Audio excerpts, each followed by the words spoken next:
Happy Sunday, coming at you with my live for today. I was planning on talking about something completely different. I was actually planning on talking about what I did at the gym this morning, but as luck would have it, I just ended up watching an amazing sermon, and I kind of just wanted to share a little bit about it, I guess, and to just I just think it's time for me to tell Titus's story for those of you that don't know it, and hopefully I can get through it without crying. But anyway, today was just kind of crazy. So Carter and I almost always go to church on Sunday, but right as we were about to leave, she started rubbing her eyes, she started asking for milk, just acting really tired. So I'm like, all right, like I'm not gonna take you to church and have you be, in the nursery like cranky the entire time. So we decided to stay home. I put her down for a nap, and my church live streams. So I came out to my office, started watching the live stream service. Hi guys, drop a hi. Do you guys all go to church, or am I a weirdo? I don't know. Okay. But I just decided to live stream the service. So I was out here watching it, and it just like some sermons just don't really connect. And so I'm like, I'm not really getting anything out of this. Divine Intervention, my friend Kiana sent me a link to a sermon, and I just actually put it in my story. But if you guys want to watch it, it's amazing. It's on YouTube, and her name is Sarah Jakes Roberts, and the sermon is called The Come Up. Oh, hey from Australia, how's it going? But the sermon is called The Come Up. And Kiana just sent it to me. She's like, hey, I just watched this. Like, it was super good. You should watch it. And I'm sitting there, like, kind of bored. I'm like, okay, like, I'll watch this instead, just because, like, I'm not really getting anything out of this sermon at all. So I start watching the sermon, and I've, like, literally been bawling for the past hour, if you can't tell by my, like, really tiny little eyes right now. They get so small when I cry. But it was just an amazing sermon. She was just talking about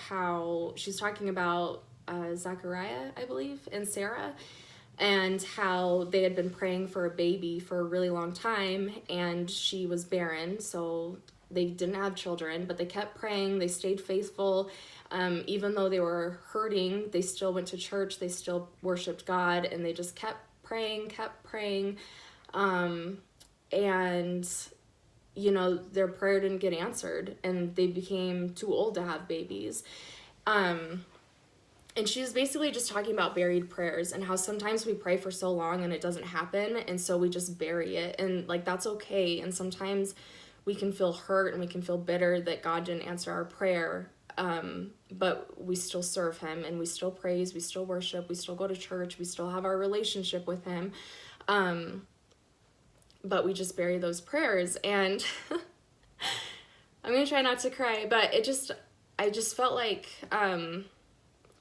today that I should tell Titus's story to you guys. So for those of you that don't know, I have a son named Titus. He's 6 years old, and he has a really rare condition called Cri du Chat, or 5P minus. And basically, I guess I'll just start at the beginning. So I had a really rough pregnancy with him. He was born 6 weeks early. He was incredibly small. He was 4 pounds, and we spent 2 weeks in the NICU, which, are there any other NICU moms on here? I swear, NICU days were like one of the hardest days of my life. It was a struggle, so I feel for you. Anybody that ever posts that they're in the NICU and I'm like sending prayers, like I'm sending real actual prayers, because those were hard days. But he was in the NICU for 6 weeks, for 2 weeks, and we got him home, and he was a really hard baby. He was really hard. He used to cry and cry and cry, and it wasn't colic, and he was just so miserable all the time, and he never slept. And it came to about 6 months, and his pediatrician, thank God for Dr. Roy, but his pediatrician was like, I think something might be up. Let's get him tested genetically to see if something's going on. And I'm like, yeah, okay. Well, the genetic wait list in Boise, Idaho is 9 to 12 months, because we don't have a geneticist here. We have to fly them in from Oregon like once a month. So all my Boise peeps, if you're going to school to be a doctor, please become a geneticist, because we need one in Boise. Obviously, if the wait is, 9 to 12 months, like, you will be getting paid very well for what you do.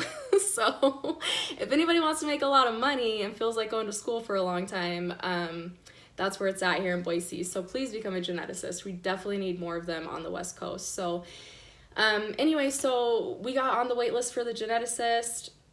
Guys, I was 21. I didn't really know, like, I know this sounds really stupid talking about it now, but I didn't realize exactly what a geneticist was. I realized that they were going to tell me something, but I thought they were going to be like, oh, like, this, and this is wrong. Just, like, give him this medicine for 12 days, and he's going to be, like, perfectly healthy and back to normal. Like, it's all going to be good.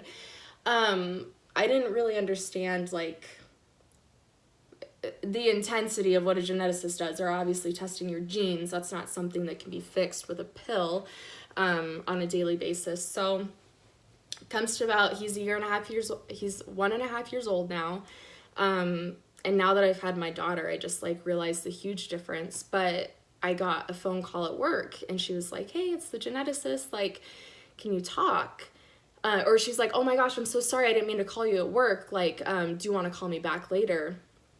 And I said, oh no, it's cool. Like, I can take phone calls at work. Like, again, not really putting it together.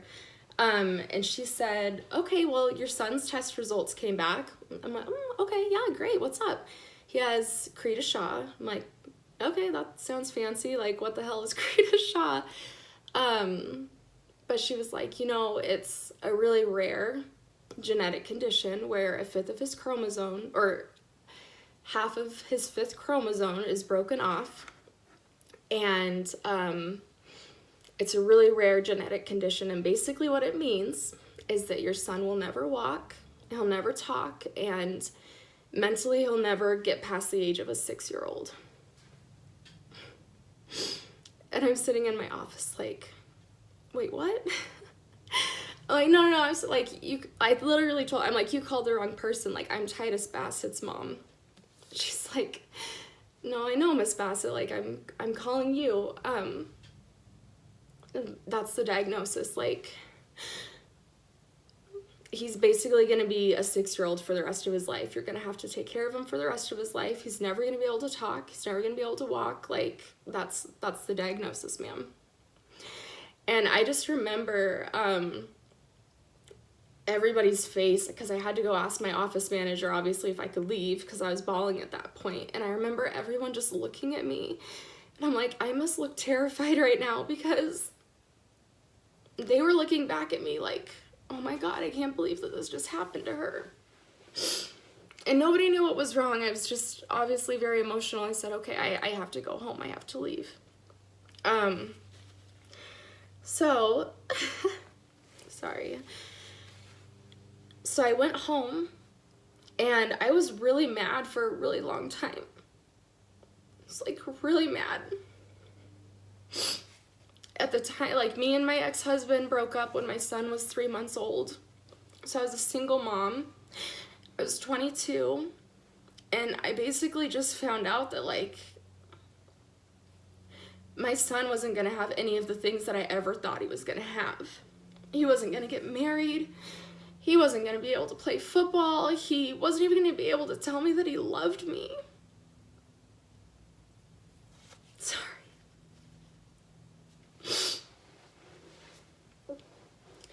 And I was just so disappointed with God. I'm like, why would you let this happen? Single mom, I'm 22, I'm trying to get my shit together, and you just tell me that my son is broken. Like, what am I supposed to do with that? So I was really mad for a really long time. I was very upset with God. I felt like he should have intervened. I felt like he should have done something. I felt like this wasn't the life that I was supposed to be living. And, sorry for everyone joining right now. This is a little bit of a cry fest. I'm telling my son's diagnosis story. And of course I've come to terms with it. And my son is amazing, and I love him with my whole heart. But it just wasn't what I had planned for my life. It wasn't what I had planned for his life. You know, like as a mom, you want your kids to be able to do anything that they want to do, and to hear at such a young age that he was going to have all of these problems his whole entire life, like, how are you supposed to deal with that? And this year has been really hard for me because he turned 6. And they told me, like, mentally he was never going to be older than 6 months old or 6 years old. And so all year I just kept looking at him. I'm like, this is it. Like, this is the most you're ever gonna be. You're never gonna progress past this part of your life.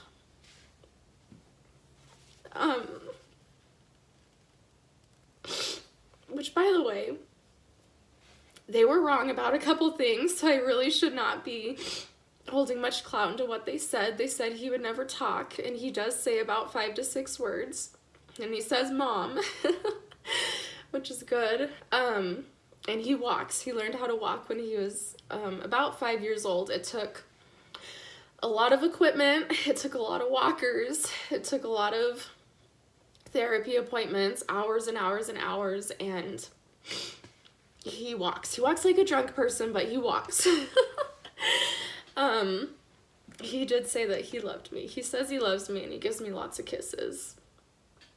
But this past year, I just keep having this prompting, like, I just keep having this feeling like I need to ask for him to be healed. And every time I have that thought, the first thought that runs in the back of my mind is like, how can I ask God to heal my son when I think he's perfect now? Like, I never want Titus to think that I prayed for him to be something that he's not, or that I didn't think that he was enough. And logically, I'm like, a chromosome is broken. Like, I can't pray for a chromosome not to be broken. It's impossible. Medically, it's impossible.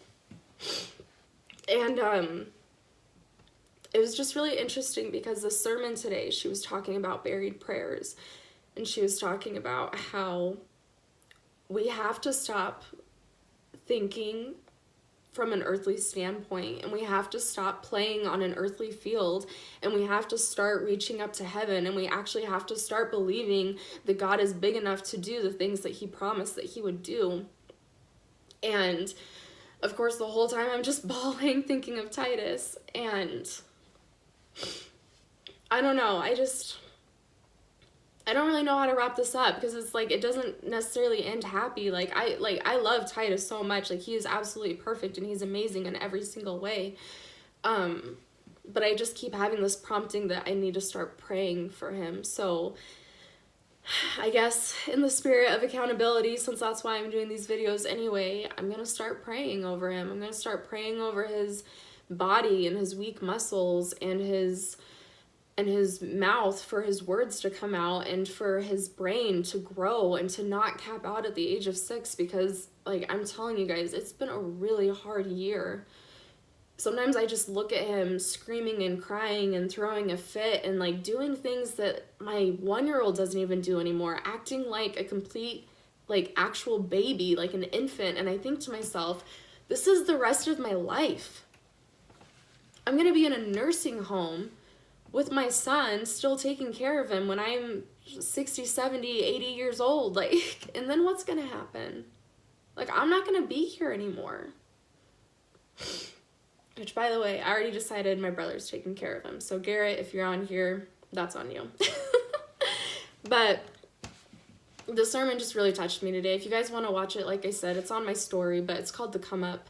And she was just talking about how we can't take things off the table. We can't stop praying for things because they seem impossible. And we have to get to a point where we're thinking on a heavenly level, where we're thinking about how big our God is, not how big our problems are, and how we have to start really truly believing what we're saying. And we have to get to a point where it's so pure, like our thoughts and our prayers are so pure that when God answers them, we know that he's the one that answered them and that he gets the glory and the thing doesn't get the glory. Like, I don't want medical technology to get the glory. I want I guess what I'm saying is this. I'm going to start praying.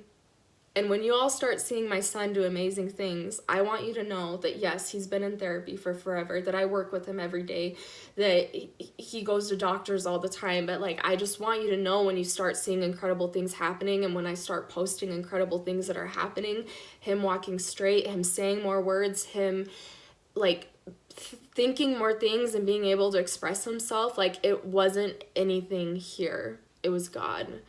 And I felt like I just had to make that proclamation today because I know it's going to happen, and I know if I pray for it and I believe in it that it's going to happen, and it's going to be amazing, and like all the glory is going to be to God. So that's all I had to say. Sorry for the sob fest. Sorry if you signed on late. I love you all, and I hope you're having a great Sunday. Bye.